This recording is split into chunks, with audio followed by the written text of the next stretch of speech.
Guys, എല്ലാവർക്കും നമ്മുടെ പുതിയൊരു ബ്ലോഗിലേക്ക് സ്വാഗതം. നമ്മൾ വന്നിരിക്കുന്നത് പള്ളിക്കൽ ശ്രീ കണ്ടാളസ്വാമി ക്ഷേത്രത്തിന്റെ ഉത്സവം കാണാൻ വേണ്ടിയാണ്. ഇവിടെ ഒരു പുതിയൊരു ചരിത്രം നിർത്തിയിരിക്കുകയാണ്. തൻകര കള്ളപ്പഞ്ചിറ എന്ന് പറഞ്ഞ രൗദ്രഭീമൻ എന്ന് പറയുന്ന കാള ഏറ്റവും പുതിയൊരു നന്ദികേശനാണ്.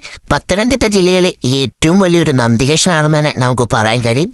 അതൊന്ന് നമുക്കൊന്ന് നോക്കിയാലോ. ആ നന്ദികേശന് ഇതാണ് ആ നന്ദികേശൻ വരുന്നത്. 13 അടിയാണ് ശിരസ് വരുന്നത്. ടോട്ടൽ 53 അടികളോമാണ് കാളയുടെ മൊത്തത്തിലുള്ള ഒരു അടിക്കണക്ക് പറയുകയാണെങ്കിൽ. പത്തനംതിട്ട ജില്ലയിലെ ഏറ്റവും വലിയ നന്ദികേശനും കൂടിയാണ് നമ്മൾ ഈ കാണുന്നത്. ഈ വർഷത്തെ ഉത്സവം നല്ല അതിഗംഭീരമായിരുന്നു എല്ലാവരും നടത്തിയിരുന്നത്. പക്ഷെ ചൂട് കൊണ്ട് എന്റെ പൊന്നമ്മോ അടന്ന് നിൽക്കാൻ പോലും പറ്റത്തില്ല. ആ മാതിരി ചൂടായിരുന്നു നമ്മുടെ അമ്പലത്തിന്റെ ചുറ്റും. അത്രയും ജനങ്ങളായിരുന്നു വന്നിരുന്നത്. പക്ഷെ ഈ ചൂടാണ് സഹിക്കാൻ പറ്റാതെ പോയത്. അങ്ങനെ ഒരു പുതിയൊരു ചരിത്രമാണ് ഇവിടെ കുറിച്ചിരിക്കുന്നത്. ബാക്കി നമുക്കൊന്ന് ഉത്സവക്കാഴ്ച കണ്ടാലോ.